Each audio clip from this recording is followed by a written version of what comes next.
Shalom, bien-aimés dans le Seigneur, grande est notre joie de nous retrouver pour notre méditation quotidienne au pied du grand roi.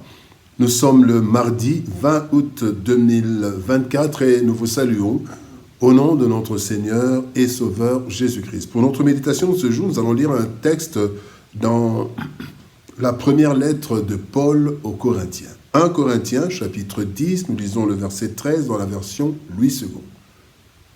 Voici ce que déclarent les Écritures. « Aucune tentation ne vous est survenue qui n'ait été humaine. Et Dieu qui est fidèle ne permettra pas que vous soyez tentés au-delà de vos forces.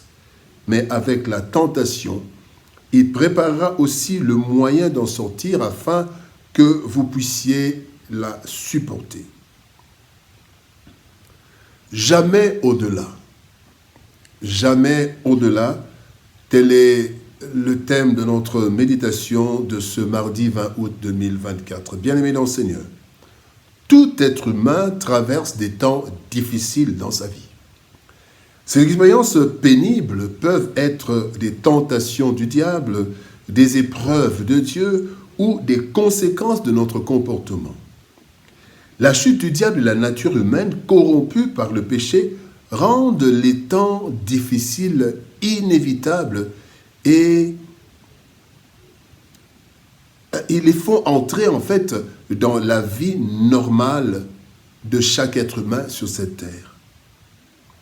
Le texte du jour nous rappelle que les tentations sont humaines, mais surtout nous révèle qu'elles sont toutes contrôlées et réglées par le Seigneur qui maîtrise tout. Le début, la fin et même les moyens de sortie. Cela devrait nous rassurer dans ce monde cruel où souvent nous avons l'impression d'être dépassés par les événements. Voyons ce que le texte du jour nous transmet. Parlons d'abord d'une voie obligée. Une voie obligée. Jacques chapitre 1er verset 12 nous dit « Heureux l'homme qui supporte patiemment la tentation, car après avoir été éprouvé, il recevra la couronne de vie que le Seigneur a promise à ceux qui l'aiment. » Sur le chemin de la vie, bien-aimés, il y a un tronçon de difficultés en 3 catégories généralement. Un ou des tronçons. Il y a d'abord l'épreuve. L'épreuve ce sont des expériences difficiles que Dieu place ou permet dans nos vies pour tester notre niveau d'amour et d'obéissance à lui et à ses commandements. Matthieu chapitre 26, verset 39 nous dit « Puis ayant fait quelques pas en avant, Christ se jeta sur sa face et pria ainsi. « Mon Père, s'il est possible que cette coupe s'éloigne de moi, toutefois non pas ce que je veux, mais ce que tu veux. » Il y a aussi, Christ a rencontré aussi des moments d'épreuve. La deuxième catégorie de problèmes, ce sont les conséquences de nos erreurs et de notre désobéissance. Et enfin, il y a la tentation. Tentations qui sont en fait les tentations sont des pressions diverses exercées sur nous par le diable pour nous pousser à désobéir à la parole de Dieu. Matthieu 4, 1 nous dit « Alors Jésus fut emmené par l'Esprit dans le désert pour être tenté par le diable. » Alors, toutes ces situations difficiles contribuent pourtant à notre édification et à notre perfectionnement sans que nous le réalisions. 1 Pierre chapitre 5, verset 10 nous dit « Le Dieu de toute grâce qui vous a appelés en Jésus-Christ à sa gloire éternelle, après que vous aurez souffert un peu de temps, tentation, épreuve, conséquence, vous perfectionnera lui-même, vous affermira, vous fortifiera, vous rendra inébranlable. » Tellement, bien-aimés, la difficulté nous secoue, nous avons tendance à oublier cela. C'est une voie obligée que même le Christ a empruntée à l'exception des conséquences négatives. Deuxième point, force et faiblesse. Psaume 103, verset 14 nous dit « Car il sait de quoi nous sommes formés. » Nous avons tous, bien-aimés, sans exception, des points forts et des points faibles. Généralement, nous les connaissons, mais pas toutes. Et surtout, nous ne connaissons pas leur niveau. Plusieurs se sont sous-estimés et d'autres se surestiment à tort. Devant la tentation, bien-aimés, nous fléchissons ou nous fuyons alors que nous avions la capacité d'y faire face sans le savoir. Cela se voit même dans la Bible. Moïse, la Bible dit dans Exode chapitre 3, verset 11, le cas de Moïse, Moïse dit à Dieu, « Qui suis-je pour aller vers Pharaon et pour sortir d'Égypte les enfants d'Israël ?» C'est sous-estimé.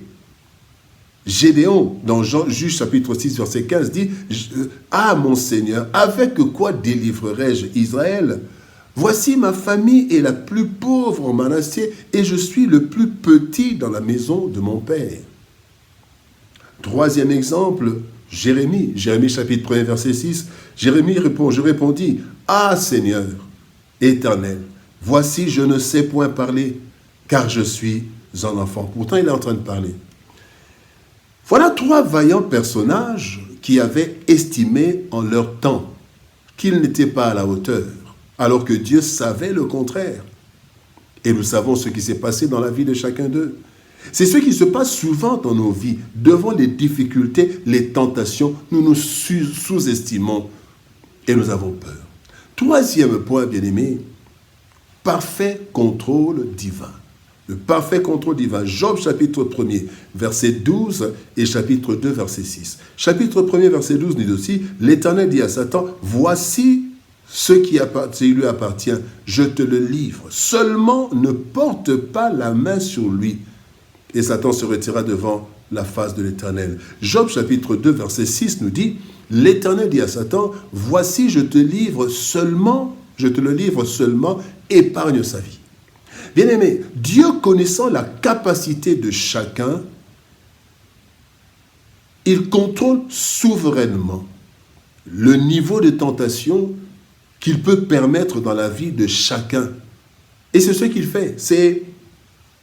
Il fait deux choses. Ne permettre que les tentations se trouvant au niveau de nos capacités. Nous avons vu l'exemple avec Job. Ok, tu fais ça, mais arrête-toi là. Il permet ça. La deuxième chose que le Seigneur fait, c'est qu'il fixe la durée de la tentation par rapport à notre niveau de résistance. Dans Matthieu chapitre 24, verset 22, la Bible dit, « Et si ces jours n'étaient pas abrégés, personne ne serait sauvé. » Donc Dieu est capable d'abréger des jours de souffrance parce qu'il connaît nos capacités. Bien aimé, nous devons ainsi faire confiance à Dieu. Dans sa justice et dans son amour, il contrôle tout car nous lui appartenons. Et il ne veut que notre bien. Il est au contrôle de tout. Il gère l'intensité et la durée de toute tentation et situation difficile. S'il permet que cela persiste, sachant qu'il nous trouve à la mesure de la difficulté, car il nous connaît mieux que nous-mêmes. Jamais au-delà. Bien-aimés dans le Seigneur, nous ne connaissons pas toutes nos capacités. Voilà pourquoi lorsque nous sommes face à la tentation, nous avons souvent l'impression que nous sommes dépassés. Pourtant, Dieu qui contrôle tout, connaît aussi parfaitement nos capacités et niveaux de résistance. C'est ainsi qu'il contrôle et gère nos situations. De ce fait, il ne laisse jamais le diable nous tenter au-delà de nos forces. Et même, il prépare déjà le moyen d'en sortir. Quelle que soit donc la difficulté de la situation, bien-aimés, nous devrions rester sereins, car la capacité de résistance en nous dépasse celle de toute tentation qui survient dans nos vies. Il en est de même pour toute difficulté rencontrée. Notre capacité de résistance est au-dessus de cette difficulté. Prions. Père de gloire, merci pour ton amour et ta bonté, toi qui es celui qui nous connaît parfaitement. Tu nous connais mieux que moi, nous-mêmes, Seigneur Dieu de gloire. Et tu sais jusqu'à quel niveau nous pouvons résister à telle ou telle tentation. Merci de nous le rappeler, merci de nous le faire savoir. Parce que souvent, Seigneur de gloire, nous fléchissons alors que nous avions encore de la force. Aide-nous, Seigneur, à comprendre que, Seigneur de gloire, quel que soit le niveau de difficulté, notre capacité que nous ignorons est toujours à la hauteur, et même plus. Bénis ta parole éternelle et bénis ton peuple au nom de Jésus. Nous avons ainsi prié, Père. Amen. Bien-aimés dans le Seigneur, que Dieu nous bénisse. Shalom, au revoir et Par la grâce de Dieu, nous nous retrouvons demain pour une autre méditation au pied du grand roi. Shalom, au revoir et à demain.